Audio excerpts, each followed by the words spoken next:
할렐루야. 우리 앞뒤 보러 같이 인사합니다. 성령 하나님의 충만함을 구합시다.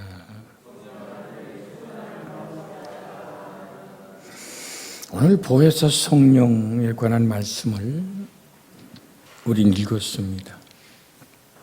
우린 예수님을 믿고 구원 받는 것으로 끝나진 않습니다.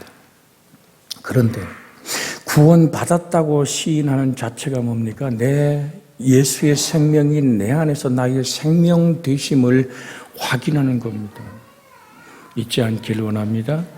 우리 한번 같이 합니다. 예수님의 생명이 내 안에서 나의 생명됨을 고백합니다.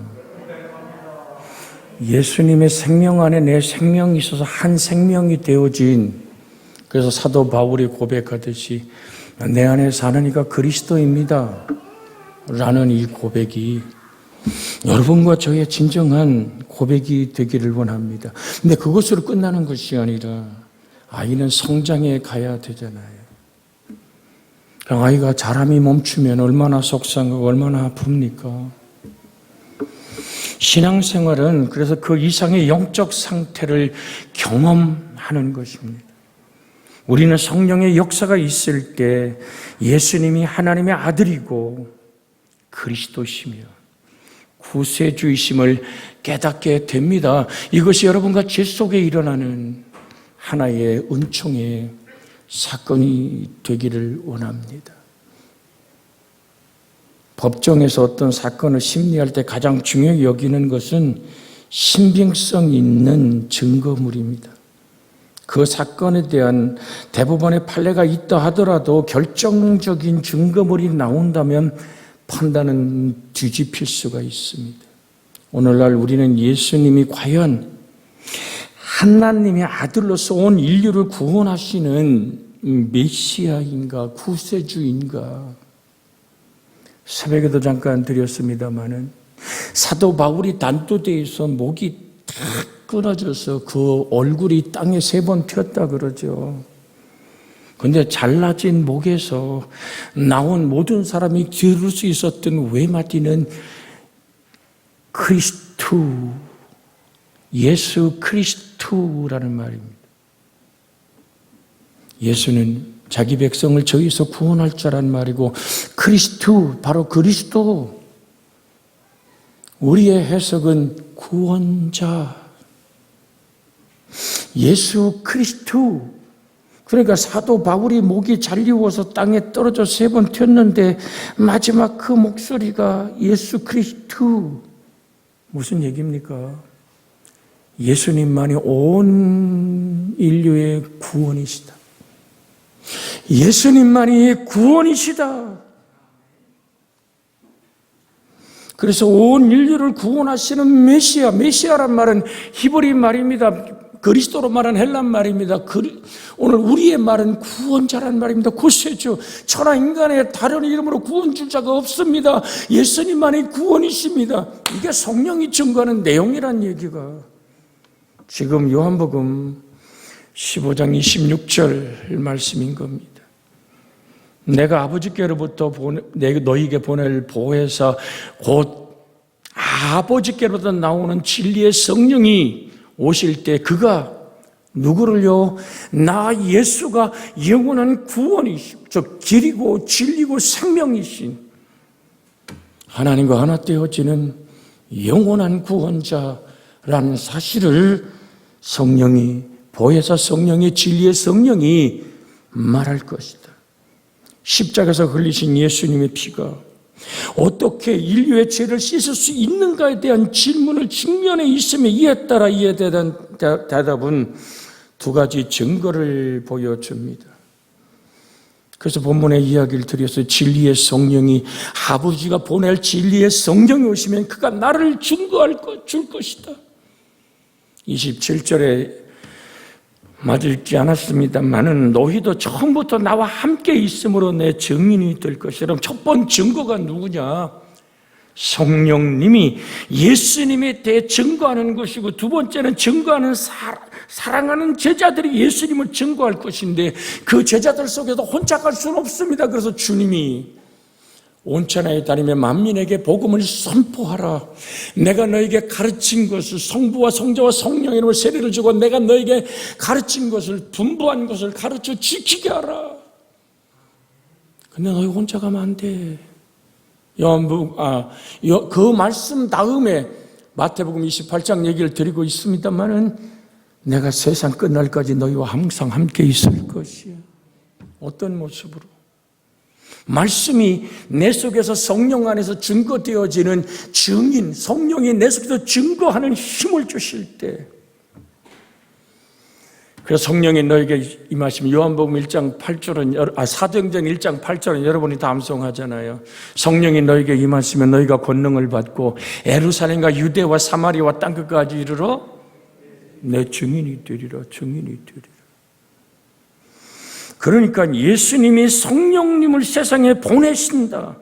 성령님이 세상에 오셨는데 결정적인 역할을 할 분이 바로 예수님이다라는 얘기죠. 이제 보세요. 내가 아버지께로부터 너에게 보낼 보혜사. 누가 보낸다는 거예요 지금? 예수님이 보낸다는 거예요. 뒤에 써 있잖아요. 내가 아버지께로부터 너에게 보낼 보혜사. 내가 보낼 보혜사. 그는 진리의 성령이다. 실제로 성령님은 사실은 하나님 아버지로부터 나옵니다. 그 얘기를 우리 요한복음 14장에서 수없이 읽었습니다. 내가 아버지께 구하겠으니, 요한복음 14장 16절에 내가 아버지께 구하겠으니 그가 또 다른 보혜사를 너희에게 주사 영원토록 너희와 함께 있게 하리니 그는 진리의 영이라. 세상은 능히 그를 받지 못하나니 이는 그를 보지도 못하고 알지도 못함이라. 그러나 너희는 그를 아나니 그는 너희와 함께 거하시며. 어디 계신다고요? 그 다음에 너희 속에 계시겠습니다. 자, 지금 요한복음 15장 26절에서는 예수님이 성령을 보내신다고 말하고 성령님이 오실 때는 결정적인 역할을 하는 분이 예수님이다. 그런데 금방 읽은 요한복음 14장 17절에서는 실제로 성령은 하나님 아버지로부터 온다. 근데 그 성령이 누구냐? 곧 보혜사이다. 보혜사라면 헬라어로 파라클레토스라는 단어를 사용합니다. 파라클레토스. 자, 그럼 이 파라클레토스라고 얘기하는 이 단어의 깊은 뜻은 무엇일까요? 우리가 보면 파라클레토스라는 이 말은 소환하다라는 의미의 동사입니다. 파라칼레오에서 유래한 명사로 중재자, 변론자, 조련자란 뜻으로 이 칭호는 예수님에 대해서도 사용되어 있죠. 그것이 요한 1서 2장 1절에 보면 자녀들아, 나의 자녀들아, 내가 이것을 너에게 쓰면 너희로 저희 죄를 범하지 아니하게 하려 함이라. 만일 누구든지 죄를 범하여도 아버지 앞에서 우리에게 대언자가 있으니 곧 의로우신 예수 그리스도시니라. 그러니까 요한일서 2장 1절에서 하나님 아버지 앞에서 우리에게 대언할 대언자가 있으니, 바로 이 대언자란 말이 사실은 파라클레토스라고 얘기하는 파라칼레오라고 하는 보혜사란 원어를 그대로 이렇게 지금 표현하고 있는 거거든요. 대언자가 있다. 그래서 오늘 대언자가 있는데 그건 누구라 그래요? 그는 바로 곧 우리 주 예수 그리스도다. 자, 그래서 요한복음 14장 17절에서 오늘 16절에 이렇게 얘기하죠. 내가 아버지께 구하겠으니 그가 또 다른 보혜사를 너희에게 주사 영원토록 너희와 함께 있게 하리니 그는 진리의 영이라. 근데 다른 보혜사라는 얘기를 제가 많이 드렸어요. 지금 요한 1서 2장 1절에 분명하게 만일 누가 범죄하여도 아버지 앞에서 우리에게 대언자가 있으니 라고 얘기하는 이 보혜사란 단어를 대언자라고 쓰고 있다 그랬어요. 다른 보혜사.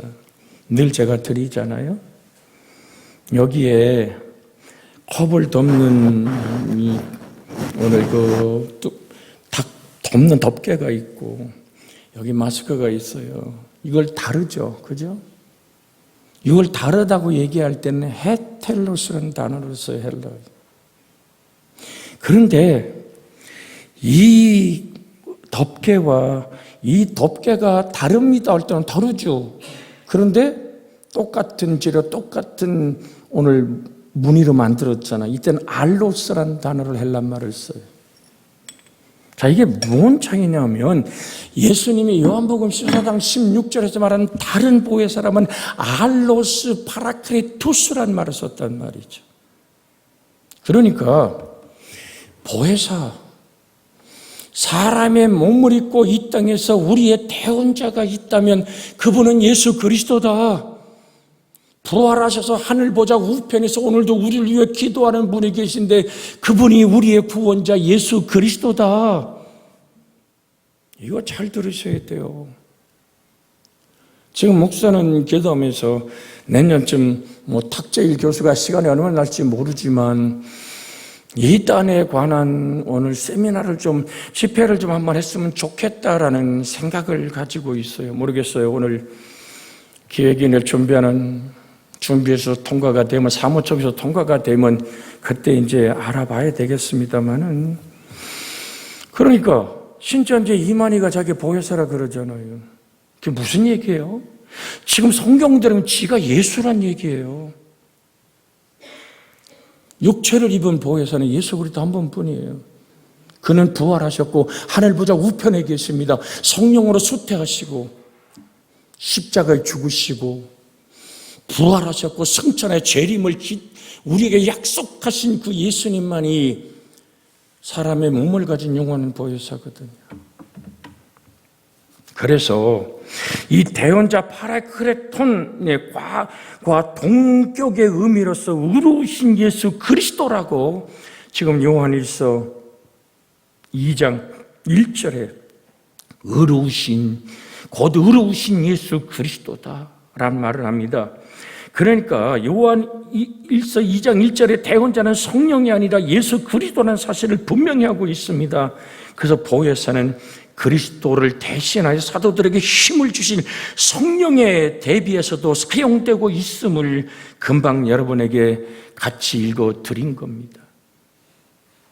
그래서 요한복음 14장 16절 17절을 여러분에게 다시 한번 확인해 드린 겁니다. 그래서 오늘 요한복음 15장 26절에 나오는 여기는 파라크레토스는 단순한 중재자의 의무를 넘어서서 구속적인 의미를 지니고 있습니다.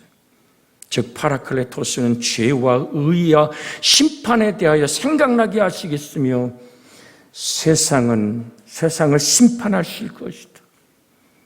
그 얘기를 요한복음 16장 8절에서 말씀하고 있잖아요. 그가 와서 요한복음 16장 7절에 그러나 내가 너희에게 실상을 말하노니 내가 떠나는 것이 너희에게는 유익하니라. 내가 떠나가지 아니하면 보혜사가 너희에게로 오시지 아니할 것이요 가면 내가 그를 너희에게 보내리니. 누가? 예수님이 우리 보혜사 성령, 진리의 성령을 보내리니, 아버지께 간구의 성부 성자가 보혜사 성령을 보내리니. 그가 뭐 한다고요? 죄에 대하여 9절에 죄에 대하여, 8절에 그가 와서 죄에 대하여, 의에 대하여, 심판에 대하여 세상을 책망하리라. 그가 예수님을 증거할 것이고 예수님의 계시 역시 분명하게 우리에게 계속해서 생각나고 증거되는데, 어디 속에서? 우리 속에 계시면서. 그리고 요한복음 14장 17절에 보면 그는 너희와 함께 거하시며 너희 속에 계시겠음이니라. 자, 이 말씀을 요약하면 이런 얘기잖아요. 보혜사 성령은 오셔서 누구 속에? 내 속에, 영접하여 그 이름을 믿는 사람들 속에, 예수님의 생명을 나의 생명과 하나 되게 한 그리스도인 속에, 요한복음 14장 16절에 분명히 말하잖아요. 오늘 내가 아버지께 구하겠으니 그가 또 다른 보혜사를 너에게 영원토록 너희와 함께 있는데 어디 계시냐고요? 너희 속에 계실 거라고요. 너희와 함께 너희 속에서 언제까지? 영원토록 저 천국의 영광 안에 들어가서도 내 안에 사시니까 그리스도요. 그리스도 안에. 자, 조금 여러분이 혼돈될 수 있지만 말씀을 상기해 보면 너희가 나를 사랑하여 내 말을 지키면 아버지께서 너희를 사랑하실 것이요. 제가 요한복음 14장 23절을 얘기하고 있는 거예요. 우리가 너에게 가서 뭐라 그래요? 거처를 함께 하리라. 그렇죠? 누가 하나님의 거처예요? 여기서 맡기면 우리 집 헛짓한 거예요. 누가 하나님의 거처가 된단 말이에요? 예수 그리스도를 사랑하여 그 말을 지키고 영접하여 그림을 믿어 하나님의 자녀가 되는 나, 내 몸이 하나님의 성령의 전이 된다는 얘기예요. 성령이 우리에게 임하면 우리가 그 성령이 임하심을 어떤 모습으로 만나요? 말씀의 모습으로. 할렐루야. 그래서 성령이라고도 칭하신 오늘 진리의 성령, 예수께서 아버지께로부터 보혜사를 제자들에게 오늘 보내주신다. 이는 아버지께서 예수의 요청으로 보혜사를 보내주심을 나타내는 단어입니다. 이러한 진술은 모든 보혜사의 신적 기원을 말해주고 있습니다. 그는 예수에 관한 모든 진실성을 드러내며 제자들의 사역을 조명하시며 죄인들의 양심을 깨우치고 결론에 그 의무는 제자들과 함께 예수님에 관하여 증거하는 일입니다. 성령이 우리 속에 임하면 우리가 증인이 된다 그랬잖아요. 이로써 영원토록 제자들과 함께 계시며 그는 예수님의 약속을 이 땅에 이룰수록 우리를 통해서 예수 그리스도의 증인된 삶을 살게 하는 거예요. 홍해를 가를 때 모세를 세웠던 것처럼 예수님이 이 땅에 오실 때 세례 요한을 세웠던 것처럼 예수님이 한 아기가 우리에게 낳고 정사를 메었고 기묘자라 모사라 그는 전능하신 하나님이라 영존하신 아버지라 평강의 왕으로우신 예수 그리스도, 그는 참 사람이시고 참 하나님이신데 오늘 성경 말씀에 요한일서 2장 1절에 보니까 그는 보혜사다. 요한복음 14장에서도 다른 보혜사라고 말할 때 예수 그리스도가 또한 보혜사임을 우리는 성경 안에서 지금 만나고 있는 거지요. 그래서 드리는 겁니다. 진리의 성령이신 보혜사가 세상에 오신 이유에 대해 명료하게 밝히는 것은 예수님에 관한 증거, 그 예수님을 이 땅에 드러난 영원한 구원으로 온 인류를 구원하신 아버지의 뜻을 이루는 것입니다. 성령이 우리 속에 임하면 은사로 질병도 치료되고 귀신도 떠나가고 영적인 방언도 열려지게 합니다. 능력과 기적을 베푸시는 하나님이시죠.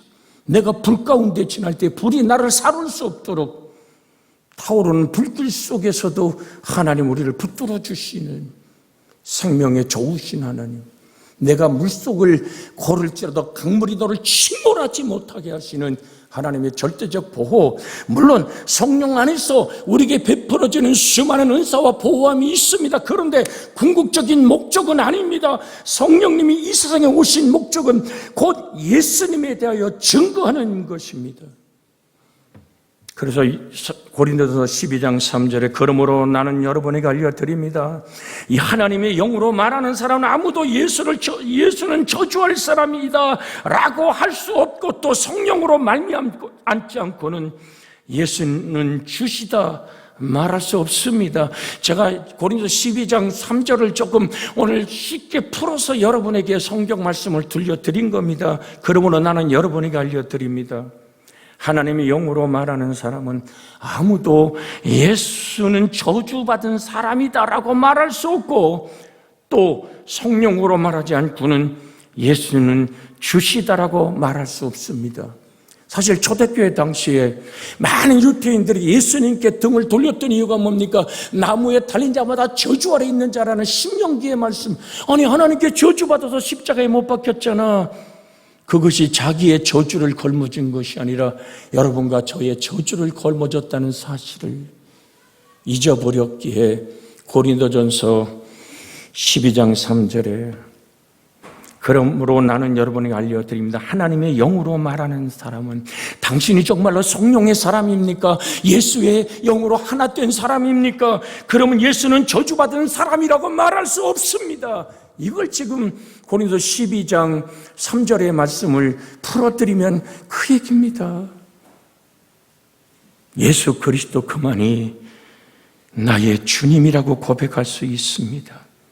다시 말해서 우리가 예수님을 믿게 되는 것은 성령님의 역사라는 얘기입니다. 그래서 사도행전 1장 8절도 여러분에게 좀 쉽게 설명해 드리면 그러나 성령께서 너희에게 오시면 너희가 권능을 받고 예루살렘과 유대와 사마리아와 땅끝까지 전에 내 증인이 될 것이라고 말했습니다. 성령님의 역사로 우리는 초자연적인 능력을 경험하게 되는 것입니다. 그게 뭡니까? 예수의 생명이 내 생명 안에서 하나 되어진 겁니다. 그래서 내 안에 사는 이가 그리스도 예수입니다. 성령님이 이 세상의 질병도 치유하고 방언도 하게 하는 등 모든 능력과 기적과 은총을 베푸지만 그것은 궁극적인 목적이 아닙니다. 성령님이 이 세상에 오신 목적은 곧 예수님에 대하여 증거하는 것입니다. 그만이 굳세추고 그는 성자 하나님이며 지금도 하늘 보좌 우편에서 나를 대언하고 기도하시는 좋으신 하나님 우리 주 예수 그리스도 함께 기도합니다. 주여 자비하신 하나님